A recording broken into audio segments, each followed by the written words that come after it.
ओम नमो भगवते वासुदेवाय नमः। नमस्कार। मैं ज्योतिषाचार्य वरुण प्रकाश ज्योतिष के आज इस कार्यक्रम में आप सभी सनातन परिवार से जुड़े हुए सभी लोगों का, ज्योतिष में दिलचस्पी रखने वाले सभी लोगों का स्वागत करता हूं। जुलाई महीने की शुरुआत हो गई। जुलाई महीने में सभी राशियों के लिए कैसा रहेगा, इसका मैंने आपको एक विस्तृत वीडियो दिया था। अब अगस्त महीने के बारे में चर्चा करूंगा, क्योंकि आप अगस्त महीने के बारे में जुलाई में ही जान लेंगे तो आप उसी अनुसार अपनी तैयारी कर लेंगे। तो यह राशिफल मैं आपको बताऊंगा आज के वीडियो के माध्यम से। मेष राशि के बारे में हर दिन हर राशियों का अलग अलग आपको मिलता रहेगा।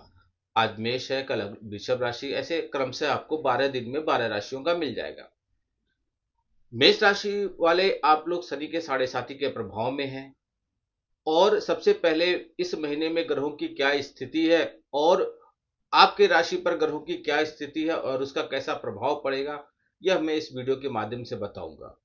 ग्रहों की स्थिति का प्रभाव आपके कैरियर पर, आपके स्वास्थ्य पर, आपके आर्थिक पारिवारिक जीवन पर, आपके बहुत ऐसे नौकरी व्यापार पर पड़ेगा। तो ऐसे में आपको क्या करना चाहिए और क्या प्रभाव पड़ेगा, क्या ऐसा अच्छा करें जिससे प्रभाव कम हो और हमको अच्छा रिजल्ट मिले, तो उसके लिए कुछ उपाय भी मैं आपको बताऊंगा कार्यक्रम के अंत में। लेकिन आगे बढ़ने से पहले मैं आपको यह जरूर बता दूं, यह राशिफल पूर्ण रूप से आपके नाम राशि और आपके चंद्र राशि दोनों पर संयुक्त रूप से आधारित है। सबसे बेहतर तो यह है कि आप अपने व्यक्तिगत कुंडली का विश्लेषण कराइए, क्योंकि सभी लोग का अपने जीवन का लेखा जोखा, यानी कि जिसको विधि का विधान करते हैं, वो कुंडली के रूप में आपके पास आया रहता है। और उसको आप समझ लेंगे, अपने जीवन को समझ लेंगे, उसी अनुसार आप चलने की कोशिश करेंगे, तो निश्चित तौर पे आपको सफलता मिलेगी ही मिलेगी। इसलिए आप अपनी कुंडली का विश्लेषण कराइए। बहुत छोटा सा शुल्क है हमारा। हाँ, बाजार में एक नियम है, जो चीज बड़े दिखावे में बड़े मॉल में बिकता है लोग वहां पे ज्यादा जाते हैं। मेरा फीस बहुत शुल्क बहुत कम है, तो लोगों को उसमें भी बहुत दिक्कत होती है। जो मैं शुल्क लेता हूँ वो 10,000 में 5,000 में नहीं, उससे भी कम लेता हूँ, 5,000 के आधे से भी कम लेता हूँ। और वह जीवन भर के लिए शुल्क है, यानी कि जो मैं आपको बताया या जो मैं आपको बताऊंगा उस वह ऐसा नहीं हुआ तो आपकी जवाबदेही, या आप हमसे पूछेंगे, ये मेरी जवाबदेही होती है कि आपको बताऊं कि मैंने किस आधार पे बताया। और आप हमसे पूछ सकते हैं आपने बताया तो हुआ या नहीं हुआ। इसलिए वह जीवन भर के लिए शुल्क है। आप हमसे एक बार जुड़ेंगे तो जीवन भर के लिए कभी भी हमसे चाहे तो विचार विमर्श कर सकते हैं। चलिए तो फिर आगे बढ़ते हैं। पहले समझिए कि इस महीने में, अगस्त के महीनों में ग्रहों की स्थिति कैसी रहेगी, फिर आपके राशि पर ग्रहों की स्थिति कैसी रहेगी। तो अगस्त के महीने में सूर्यदेव कर्क राशि में रहेंगे और 17 तारीख को वह सिंह राशि में गोचर करेंगे। मंगल देव वृषभ राशि में रहेंगे, फिर 2 तारीख को वह मिथुन राशि में गोचर करेंगे। अगस्त महीने की बात कर रहा हूं मैं। बुध देव मिथुन राशि में रहेंगे और 5 तारीख से वह कर्क राशि में गोचर करेंगे और 22 तारीख को वह फिर से सिंह राशि में गोचर कर लेंगे। गुरु कर्क राशि में रहेंगे। शुक्र सिंह राशि में, फिर 1 तारीख को वह कन्या राशि में चले जाएंगे। शनिदेव मीन राशि में रहेंगे वक्री अवस्था में। शनिदेव जुलाई में ही वक्री हो जाएंगे, तो अगस्त में वक्री अवस्था में रहेंगे। राहु कुंभ राशि में रहेंगे और केतु सिंह राशि में रहेंगे।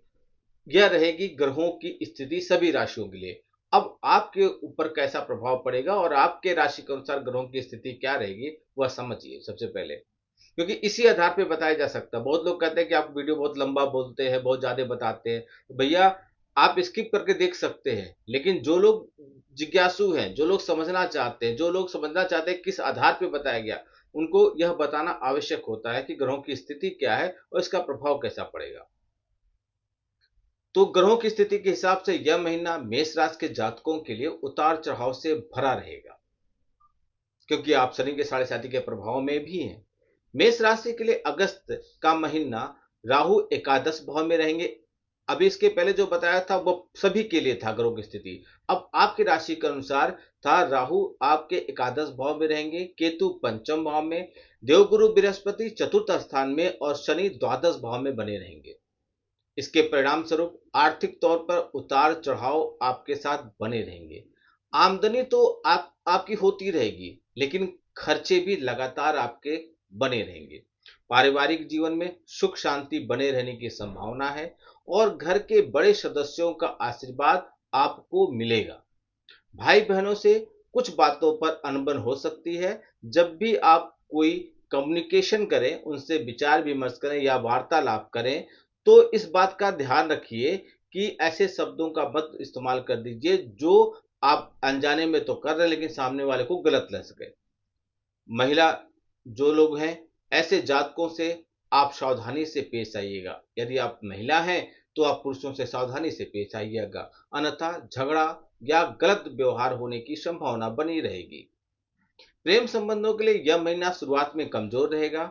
महीने के उत्तरार्ध में अच्छे परिणाम मिलने की स्थिति बनेगी। विवाहित जातकों के लिए यह महीना समस्याओं से घिरा रहेगा और जीवन साथी के साथ मनमुटाव, तकरार, विवाद यह सब होने की संभावना बनी रहेगी। जो लोग नौकरी करते हैं, ऐसे जातकों को काफी भागदौड़ करनी पड़ेगी। काम के सिलसिले में यात्राएं करनी पड़ेगी। व्यापार करने वाले जातकों को भी लंबी यात्रा या विदेश जाने का मौका मिलेगा, लेकिन व्यापार की गति थोड़ी कम रहेगी। जितनी आप उम्मीद किए थे वैसा आपको रिजल्ट नहीं मिलेगा। स्वास्थ्य को लेकर आपको बहुत ज्यादा ध्यान देने की आवश्यकता है, क्योंकि स्वास्थ्य में समस्याएं आ सकती हैं। विद्यार्थी जो लोग हैं, विद्यार्थी वर्ग के लिए यह महीना चुनौतियों से भरा रहेगा, इसलिए आपको बहुत ज्यादा मेहनत करना है और मेहनत के अनुसार आपको 100% रिजल्ट भी नहीं आएगा। इसलिए आप समाधान यानी कि जो कार्यक्रम के अंत में उपाय बताऊंगा वह अवश्य कीजिएगा। यह था आपको कैसी रहेगी ग्रहों की स्थिति और उसका आपके ऊपर कैसा प्रभाव पड़ेगा। यदि और विस्तार से जानना चाहते हैं तो आप हमसे संपर्क कर सकते हैं, लेकिन मैं आपको उपाय बताऊं इन सभी चीजों को बेहतर करने के लिए और रिजल्ट अच्छा मिले, तो इसलिए आपको मंगलवार के दिन हनुमान चालीसा का पाठ अवश्य करना चाहिए। आपको किसी मंदिर में हनुमान जी का जो तिकोना ध्वज होता है वह जाके दान कर दीजिए। कोशिश कीजिए कि हर मंगलवार को किसी न किसी मंदिर पे उसको लगवाते रहिए, फिर देखिए चमत्कार। गणेश जी के सामने हर बुधवार को दुर्वा अर्पित कीजिए, यह आपके लिए अच्छा रहेगा और आपको सूर्यदेव को जल देना भी अच्छा रहेगा।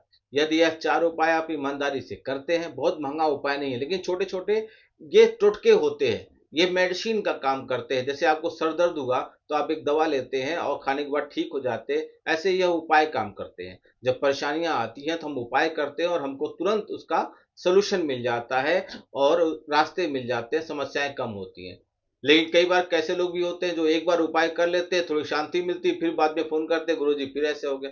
तो उपाय है, मेडिसिन आप सुबह शाम दोपहर 3 दिन 4 दिन 5 दिन खाते हैं, ऐसे उपाय करते रहिए। उपाय कर रहे हैं, अगला मंगलवार आया आप फिर करिए, मतलब ऐसे उपाय समय समय पे आप करते रहिए, इसको छोड़िए मत, तो ही तो अच्छा बेहतर रिजल्ट मिलेगा। उम्मीद है आपको वीडियो पसंद आया होगा। मैंने विस्तार पूर्वक ग्रहों की स्थिति और उसका प्रभाव आपके जीवन पर कैसा पड़ेगा इसके बारे में बताया, लेकिन बार बार आपसे कह रहा हूं यह नाम राशि और आपके चंद्र राशि दोनों पर संयुक्त रूप से आधारित है। तो बेहतर होगा कि आप अपनी कुंडली का विश्लेषण कराइए। आपकी कुंडली में आपके जीवन के बारे में सब कुछ लिखा है, आपका जीवन कैसा होगा, जीवन के अंत तक आपकी स्थिति कैसी रहेगी, पारिवारिक व्यापारिक हर एक मामले में उसमें सब कुछ विस्तार पूर्वक लिखा हुआ है। विधाता ने सब कुछ पहले से निर्धारित कर दिया है, उसको समझिए, उसी अनुसार चलने की कोशिश कीजिए। स्क्रीन पे चले हुए नंबरों पर संपर्क कीजिए। आप छोटा सा शुल्क भर के हमसे लाइफ टाइम के लिए जुड़ सकते हैं, विचार विमर्श कर सकते हैं और जब भी आपको आवश्यकता होगी किसी बात के लिए आप हमसे निसंकोच जुड़ सकते हैं। हाँ, कभी कभी मैं व्यस्त भी रहता हूँ, फोन अटेंड नहीं किया तो रिप्लाई जरूर आएगा और खाली होते ही आपको कॉल बैक जरूर आ जाएगा। इसलिए अपनी चीजों को समझने में समय व्यर्थ मत कीजिए। हाथ पे हाथ रख के बैठने से कुछ लाभ नहीं होगा, समय निकल जाएगा तो आपको पछताने के अलावा कुछ नहीं मिलेगा। इसलिए नंबर पर संपर्क कीजिए, अपने जीवन को समझिए। यह मैं आपसे दक्षिणा स्वरूप या आपसे कुछ अपेक्षा ज्यादा नहीं करता, बट यही जरूर चाहता हूं कि आप लाइक प्रेस कीजिए और वीडियो को बहुत लोग तक पहुंचाइए, फॉरवर्ड कीजिए, जिससे कि लोगों को अपने राशि के बारे में पूरी जानकारी मिले और क्या कैसे करना चाहिए इसका लाभ उठा सके। आपका दिन शुभ हो। भगवान भोलेनाथ का आशीर्वाद आप पे बना रहे। नमस्कार। जय श्री राम।